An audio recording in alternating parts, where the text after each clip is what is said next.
Здравствуйте, друзья! Почему в СССР опасно было владеть иностранной валютой? В далекие времена моего детства, когда на карте мира была одна из самых сильных и больших стран мира – Советский Союз, американские доллары отождествлялись с враждебным нам капиталистическим строем. Для советского человека недозволительным было само владение валютой, и уже тем более обмен или спекуляция ими.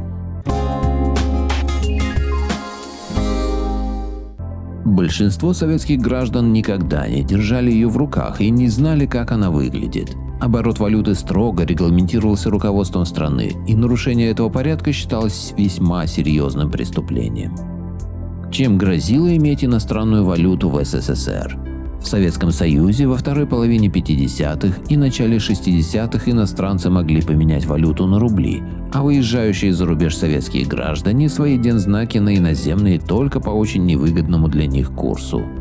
Учитывая, что это было время хрущевской оттепели, граждане других государств в Союз приезжали довольно часто. Да и из СССР за границу выезжали тоже нередко представители компаний, сотрудничавших с иностранными фирмами, писатели, спортсмены, артисты. Так что спрос на обмен дензнаков был большой, а вот возможности свободно и выгодно это сделать не было. Эту нишу и заняли валютные короли. Взирая из дня сегодняшнего на разгоревшиеся в 1959-1961 годах страсти вокруг этих теневых финансистов, не каждый поймет, почему так сурово обошлись с этими дельцами. Более того, живи они в нынешнее время, то, скорее всего, это были бы успешные предприниматели, обладатели загородных вилл, яхт и личных самолетов. В общем, живоглоты. Валюту в СССР просто так купить или продать было невозможно, поэтому теневикам пришлось создать целую систему перекупки. Бегунки скупали ее непосредственно у иностранцев и отдавали так называемым шефам. Те, в свою очередь, продавали купцам, хорошо законспирированным личностям, чаще всего евреям, знали которых немногие и не по имени, а под кличками. В личный контакт с иностранцами такие люди почти никогда не вступали, если только 1-2 раза для налаживания сотрудничества, а потом вновь действовали через посредников. Особо удачливые дельцы черного валютного рынка стали его королями. Первыми теневыми финансистами были Ян Рокотов, Владислав Файбишенко и Дмитрий Яковлев, более известные под кличками Косой, Владик и Дим Димыч. Именно Рокотов, уроженец Москвы, разработал систему бегунков-королей, наладив связи с иностранными туристами и за 2 года своей работы превратился в миллионера. Держать деньги в советском банке теневой финансист, конечно же, не мог, поэтому придумал свой вариант – хранил деньги в чемодане, который кочевал с места на место при соблюдении Рокотовым правил строжайшей конспирации. Чекисты охотились за ним несколько месяцев, но Рокотову удавалось водить сотрудников КГБ за нос.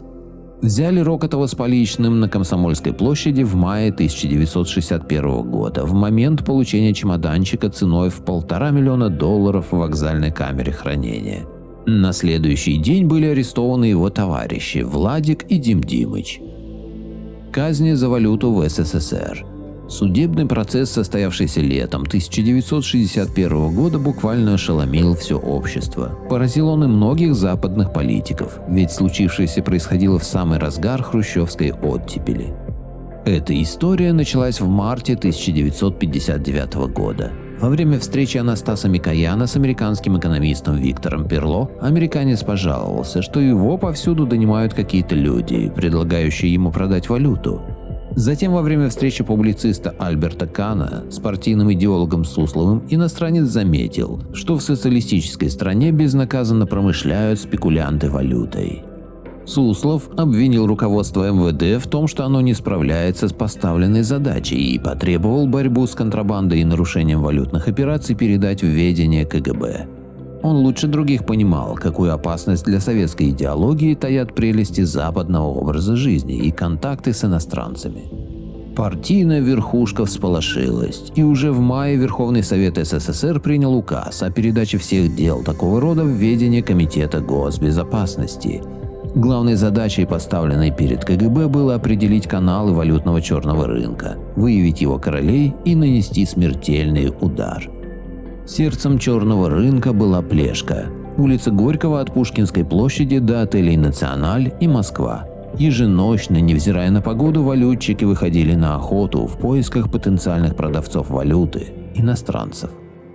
Охотников в народе прозвали форцовщиками, производная от форсельщик, что в свою очередь произошло от вопроса, задаваемого иностранцу «Have you anything for sale?» – «Имеете что-нибудь на продажу?» Валюту в СССР было невозможно просто так купить или продать. Существовала целая система перекупки. Бегунки или рысаки являли собой первые руки, они скупали валюту на плешке, на центральных площадях, в универмагах, гостиницах и на выставках. Собранный улов они продавали своим шефам. Те, в свою очередь, продавали валюту купцам. Купцы были тщательно законспирированы, знало их очень небольшое число людей, да и то под кличками. Сами они, боясь засветиться, в контакты с иностранцами старались не вступать. Правда, иногда все же купцы и иностранные контрабандисты отыскивали друг друга и заключали своего рода соглашения о сотрудничестве. В дальнейшем они поддерживали связь через посредников. Из 2570 задержанных в 1959 и в начале 1960 года контрабандистов, которые пытались тайно провести товары через границу, 1680, 65% были гражданами других стран. Несмотря на категорический запрет такого рода деятельности в Советском Союзе, жажда наживы была сильнее. Под видом туристов и коммерсантов в СССР проникали профессиональные контрабандисты, поддерживающие тесные контакты с московскими и ленинградскими купцами. Большими партиями они сбывали им валюту, золотые часы, драгоценности. В 1959 году было перехвачено 209 таких посылок. В первом полугодии 1960-го уже 1131. Довольно скоро КГБ установил имена рыцарей мелкой наживы. Именно они, их называли еще и королями, были негласными хозяевами черного рынка. Действуя с большим размахом, они обладали крепкой хваткой, однако не представляли, что на них обрушилась вся мощь советского ведомства шпионажа и контршпионажа. Почему официальный курс был таким низким? На самом деле официальный курс валют в СССР был создан исключительно в пропагандистских целях – показать людям, что советский рубль является самой твердой валютой мира. Кроме того, государству было выгодно менять деньги по такому курсу, ведь других вариантов у иностранцев не было, а без запаса рублей они не могли ничего купить. Единственный вариант – «Березка», где цены тоже соответствовали официальному курсу.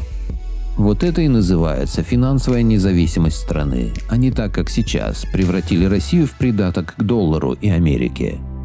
«Березки» закрылись незадолго до распада СССР в конце 80-х, примерно в это же время началось послабление валютного режима.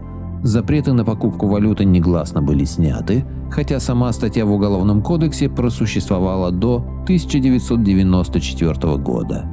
Автор статьи Слава Лысаков. Благодарю всех, кто подписался на мой канал и смотрит мои видео. Ссылка на статью в описании. Поделитесь моим видео в соцсетях с родными, друзьями и знакомыми.